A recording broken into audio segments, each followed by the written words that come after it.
¿Qué harías si tu única salida fuera parecer débil? En marzo de 1944, en los gélidos cielos de Alemania, la Fuerza Aérea estadounidense se enfrentaba a su mayor pesadilla, una carnicería silenciosa que ninguna táctica de guerra parecía capaz de detener. Esta es la historia real, un capítulo casi olvidado de la Segunda Guerra Mundial, sobre cómo el arma de combate aéreo más formidable no fue un motor nuevo o un cañón más potente, sino la mente de un hombre que jamás disparó un solo tiro en combate. Una historia de cómo la tinta y la psicología fueron empleadas para diezmar a la élite de la Luftwaffe, demostrando que, a veces, para volverse invencible, primero hay que convencer a tu enemigo de que ya estás derrotado. 15 de marzo de 1944. El cielo sobre Brunswick, Alemania, era una vasta distancia, mientras 6 cazas Focke-Wulf 190 descendían como halcones sobre un B-17 averiado, el Memphis Belle Sound. El bombardero duró exactamente 43 segundos antes de desintegrarse en una bola de fuego naranja. El comando de cazas estadounidense estaba desesperado. Habían intentado de todo. Asignaron escuadrones de rescate para escoltar a los aviones dañados, pero los alemanes simplemente esperaban a que se quedaran sin combustible y regresaran.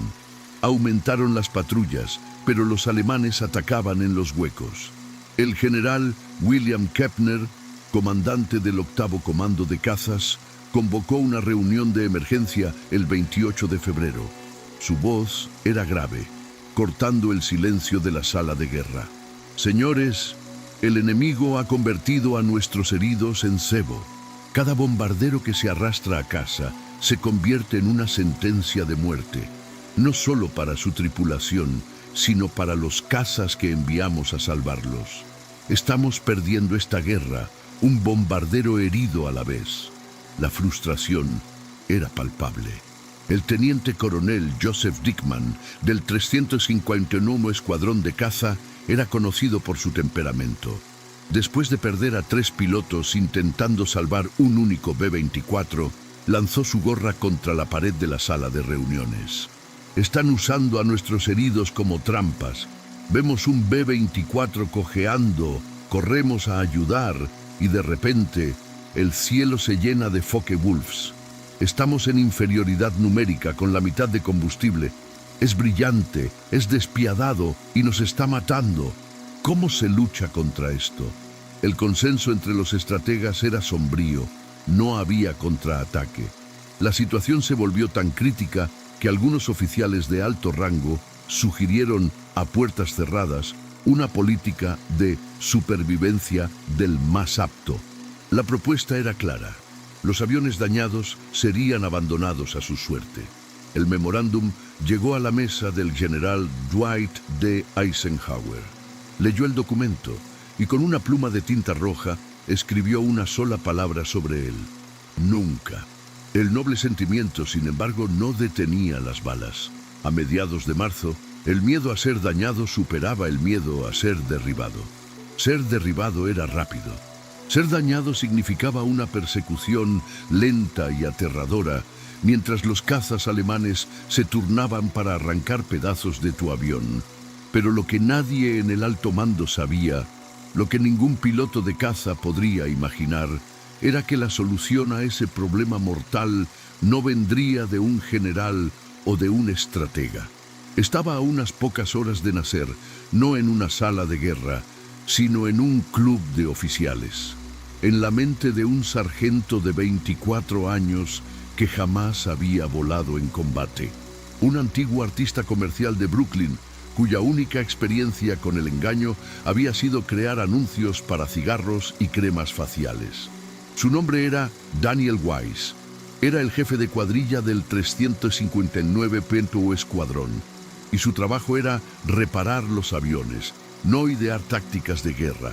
Pero Daniel poseía algo que los generales no tenían: un diploma en artes y una vida entera dedicada a estudiar cómo se ven las cosas, en lugar de cómo son.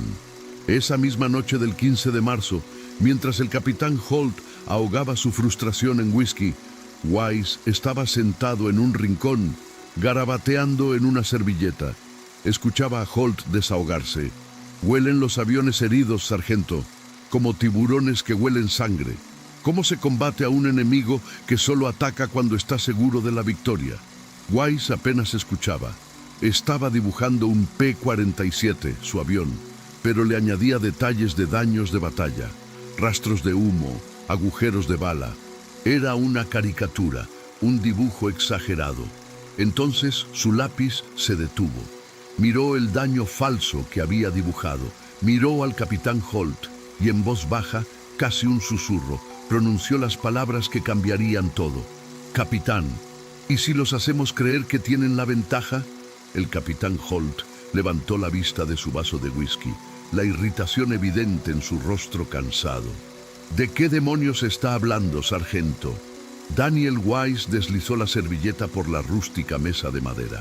El dibujo ridiculizado, quizás incluso castigado por su insolencia, pero el teniente coronel Dickman, el mismo hombre que había arrojado su kepí contra la pared días antes, estaba lo suficientemente desesperado como para escuchar. Wise, de pie frente a oficiales experimentados, explicó su concepto. Habló sobre el engaño visual, sobre explotar la doctrina del enemigo, sobre transformar la mayor fortaleza de los cazas estadounidenses, su resistencia y poder de fuego, en una aparente debilidad. La sala quedó en un silencio sepulcral. Cuando terminó, el coronel Dickman lo miró fijamente por un largo momento. Entonces pronunció 6 palabras que cambiaron el curso de la guerra aérea. «Muéstramelo. Tienes 48 horas». Wise tomó el control de un rincón del Hangar 7 y de 3 P-47 Thunderbolts que estaban programados para mantenimiento de rutina. No estaba solo. Trajo a su equipo, hombres que, al igual que él, veían el mundo de una manera diferente. El cabo Tommy Chen, un exanimador de Disney que entendía el movimiento y la ilusión, y el soldado de primera clase Marcus Wright, un veterano que trabajaba en el taller de carrocería de su padre en Detroit y conocía el metal como la palma de su mano. Lo que crearon en los 2 días siguientes fue una fusión de arte, ingeniería y magia teatral. El primer desafío era el realismo. La pintura no engañaría a un piloto de caza experimentado a 500 metros de distancia. Se necesitaba textura, profundidad. Wright tuvo la idea genial, usar láminas delgadas de acetato, el mismo material empleado en geles de iluminación teatral. Las moldearon con calor para imitar la apariencia de metal rasgado y retorcido. Las pintaron para simular daños de artillería y las sujetaron al fuselaje con cierres de liberación rápida. De lejos, eran indistinguibles de daños de batalla reales. De cerca, podían ser retiradas en segundos. El segundo desafío era el humo. El daño real produce humo negro y denso.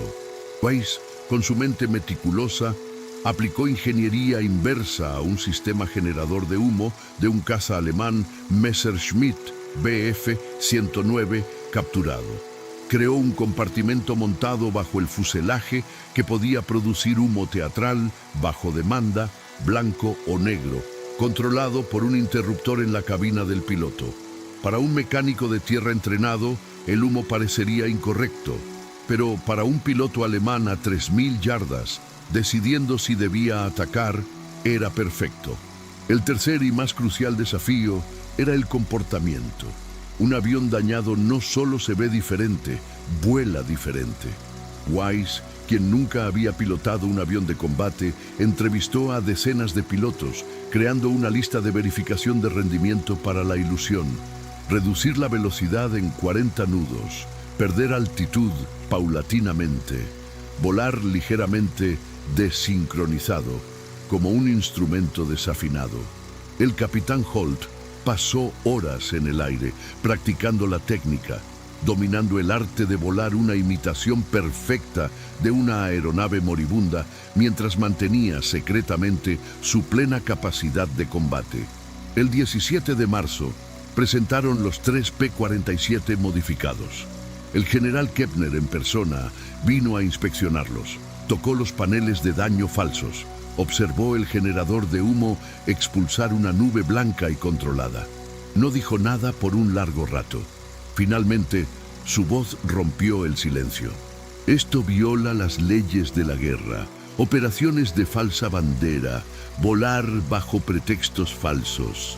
No estamos cambiando nuestras marcas, señor, interrumpió Wise, recordando su rango y añadiendo rápidamente: seguimos siendo claramente aviones estadounidenses.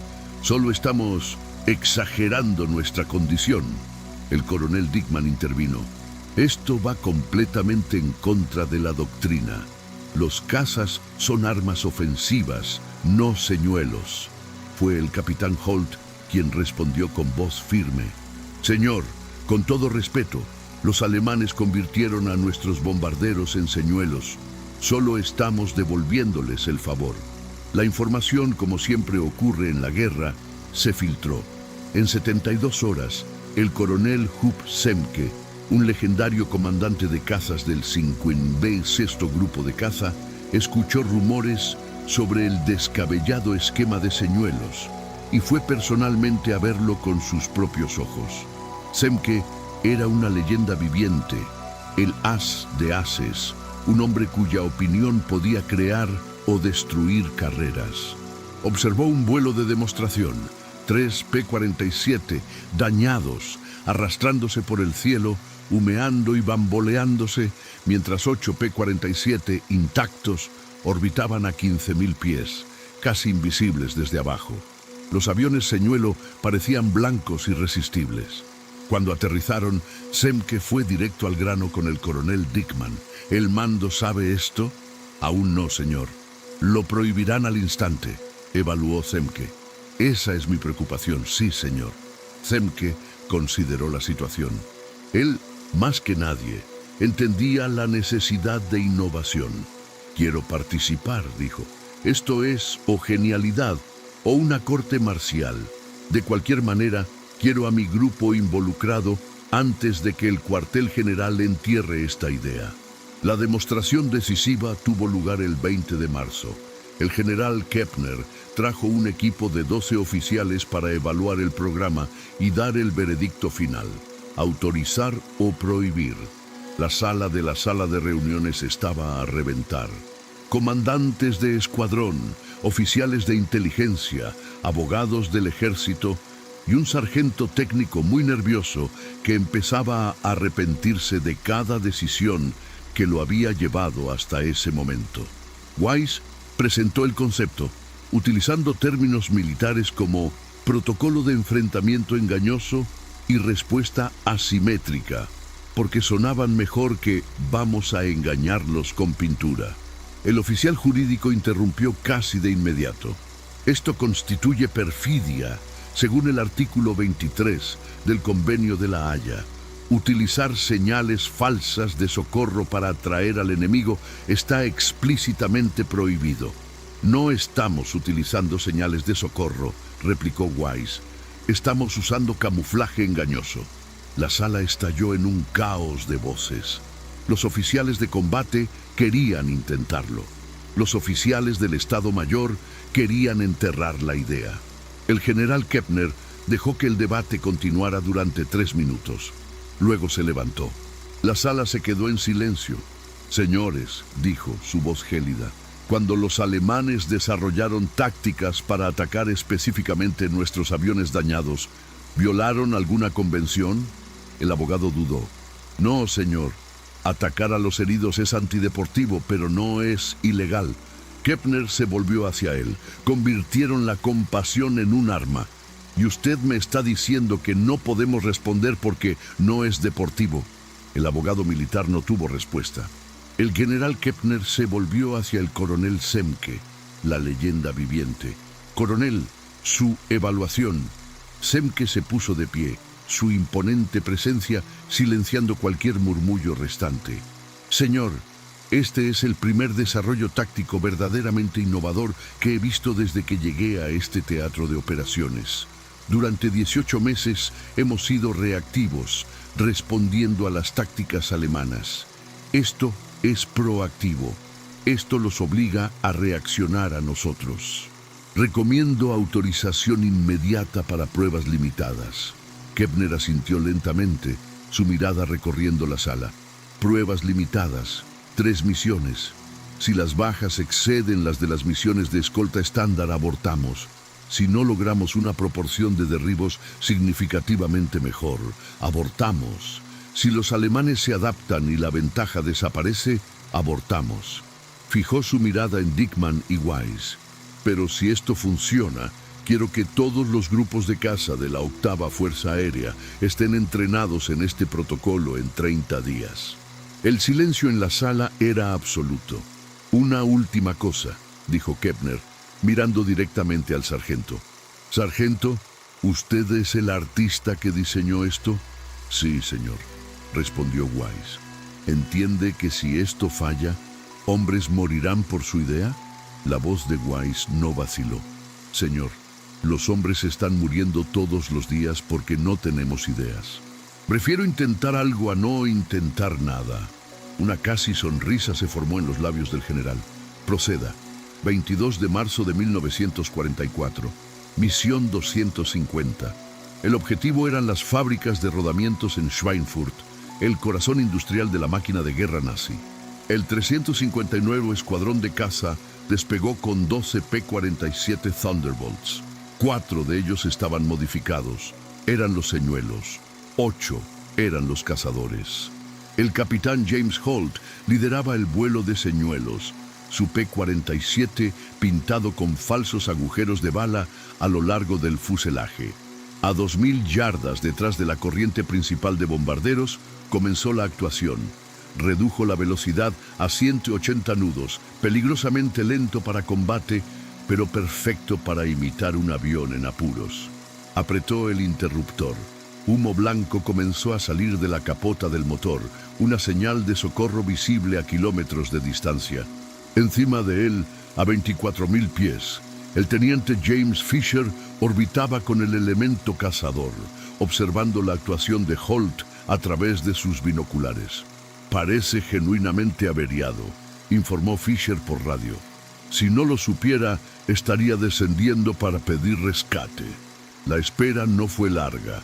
A las 13:47, operadores de radar alemanes detectaron el objetivo. El informe fue directo. Caza americano dañado, rezagándose de la formación, perdiendo altitud. La información llegó a la cabina de Heinz Baer, un as de la Luftwaffe con 179 victorias confirmadas. Para Baer, aquello era doctrina estándar. Una eliminación fácil, de riesgo mínimo, buena para la moral. Avistó a Holt desde 8 millas de distancia. El P-47 humeante, balanceándose ligeramente, descendiendo hacia la cubierta de nubes. Era un comportamiento de aeronave herida sacado directamente del manual. El as alemán no dudó. Lideró su escuadrilla de 6 cazas, Bf-109, a la posición de ataque, picando sobre lo que él creía era una presa solitaria e indefensa. A 12.000 pies, Holt mantenía su actuación. Podía ver la formación alemana arriba y detrás, posicionándose para el golpe fatal. Su mano derecha reposaba en el acelerador. Cada instinto en su cuerpo le gritaba que acelerara, huyera o luchara. En cambio, confió en el plan. Confió en los 8 P-47 que no podía ver. Los alemanes picaron. Baer se preparó para el disparo, acercándose a 400 yardas. Una muerte fácil. Ya había derribado 179 aviones aliados. Este sería el número 180. Entonces, la voz tranquila del teniente Fisher resonó por la radio de Holt. Ahora. Holt empujó el acelerador a fondo, hacia adelante. El motor de 2.500 caballos de fuerza del P-47 rugió, transformando la aeronave dañada en un depredador.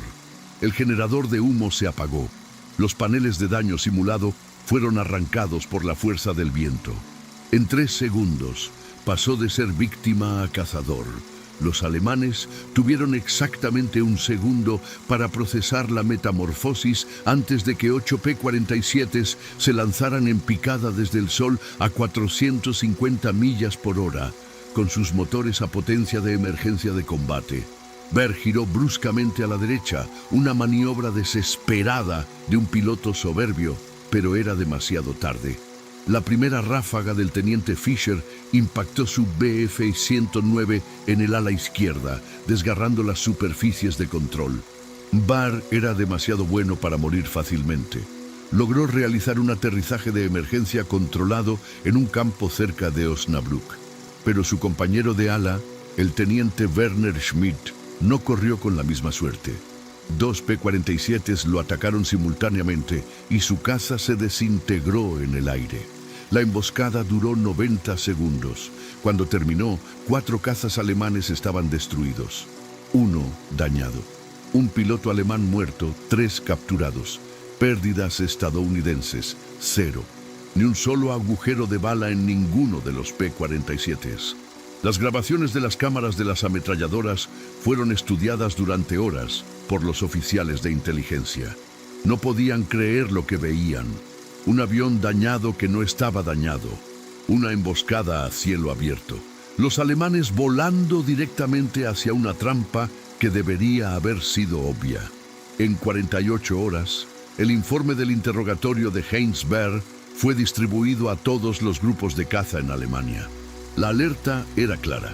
Los cazas estadounidenses están empleando ahora tácticas de engaño. Las aeronaves que muestran daños de batalla pueden ser un señuelo completamente operativo para una emboscada. Se recomienda extrema cautela, pero la advertencia llegó demasiado tarde. La táctica ya se estaba propagando como pólvora. 24 de marzo, 3 misiones de señuelo sobre Bremen. 6 cazas alemanes destruidos. 27 de marzo, 2 misiones protegiendo B-24 en camino a Mannheim. 8 cazas alemanes destruidos. Pérdidas estadounidenses 0. 29 de marzo, una operación masiva y coordinada. 6 escuadrones, ahora entrenados en la táctica, lanzaron 12 aviones de señuelo a lo largo de toda la corriente de bombarderos. Ese día, la Luftwaffe perdió 17 cazas. Y por primera vez en 3 meses, las pérdidas de bombarderos estadounidenses fueron las más bajas jamás registradas. Los datos se volvieron imposibles de ignorar. Antes de la táctica, la tasa de supervivencia de un bombardero averiado era del 27%. Después, se disparó al 73%. Las cifras eran impresionantes, pero el impacto más profundo era invisible. Estaba ocurriendo en la mente de los pilotos alemanes. El teniente Klaus Hartmann, un piloto alemán capturado el 3 de abril, les dijo a sus interrogadores: «Ya no podemos confiar en nuestros ojos. Lo que parece débil puede ser fuerte. Lo que parece herido puede ser una trampa. Nos dicen que seamos agresivos. Pero ¿cómo podemos ser agresivos cuando la agresión nos lleva a emboscadas?» Utilizaron nuestras propias tácticas en nuestra contra. El impacto psicológico fue devastador para la Luftwaffe. Los pilotos alemanes comenzaron a dudar. Interrumpían ataques que antes habrían sido persecuciones implacables. Comenzaron a evitar por completo cualquier avión que pareciera dañado. E, irónicamente, al hacerlo, permitieron que los bombarderos genuinamente dañados sobrevivieran con más frecuencia. La doctrina de la manada de lobos, tan efectiva durante 4 meses, colapsó en menos de 3 semanas. Para el 15 de abril, menos de un mes después de la primera misión de señuelo, cada grupo de combate del 8º Comando de Caza tenía al menos un escuadrón entrenado en operaciones de engaño. La innovación táctica se extendió a la 9ª Fuerza Aérea, luego a la Real Fuerza Aérea Británica y finalmente al Teatro del Mediterráneo. Los equipos de mantenimiento en los hangares se convirtieron en expertos en aplicar daños teatrales que podían ser removidos y reaplicados entre misiones. Y supervisando todo esto, en un discreto rincón del hangar 7, estaba el sargento técnico Daniel Weiss. Él dirigía un taller clasificado. entrenando a las tripulaciones en el arte del engaño, enseñándoles que el mejor disfraz no es esconderse, sino mentir a plena vista. En solo 30 días, se estima que su idea salvó la vida de 180 tripulantes de bombarderos. Cuando la paz finalmente llegó a Europa, las estadísticas finales contaron una historia que sería estudiada en los manuales tácticos por generaciones. Entre el 22 de marzo de 1944 y el Día de la Victoria, los escuadrones equipados con señuelos lograron 247 derribos confirmados, con una impresionante proporción de pérdidas de 6.2 a 1 a su favor. Fue la más alta de cualquier innovación táctica en el teatro europeo. Se estima que 890 tripulantes de bombarderos sobrevivieron a misiones que, estadísticamente, no deberían haber sobrevivido, un resultado directamente atribuible a la vacilación alemana causada por las tácticas de engaño. Pero las historias humanas son más importantes que las estadísticas. El teniente coronel Joseph Dickmann, el hombre que arriesgó su carrera al autorizar el primera prueba, se retiró como general de brigada en 1963. En sus memorias inéditas escribió: pasamos años desarrollando mejores blindajes, mejores armas, mejores motores. Y entonces un sargento con un título en artes y una servilleta superó todo eso con pintura y psicología. La mejor arma es, a menudo, la que el enemigo no espera. El capitán James Holt, quien voló la primera y más peligrosa misión de señuelo, sobrevivió a la guerra con 12 victorias confirmadas.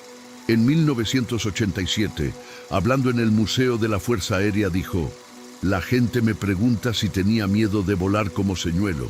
Claro que sí, cada misión era aterradora, pero había control en ello. No estaba esperando que los alemanes me encontraran, estaba asegurándome de que me vieran. Hay poder en eso. Y Daniel Wise, el artista de Brooklyn, que se convirtió en un revolucionario táctico, fue condecorado con la Legión al Mérito por conducta excepcionalmente meritoria. La mención de su medalla permaneció en secreto hasta 1991, describiendo su trabajo únicamente como desarrollo de técnicas avanzadas de camuflaje.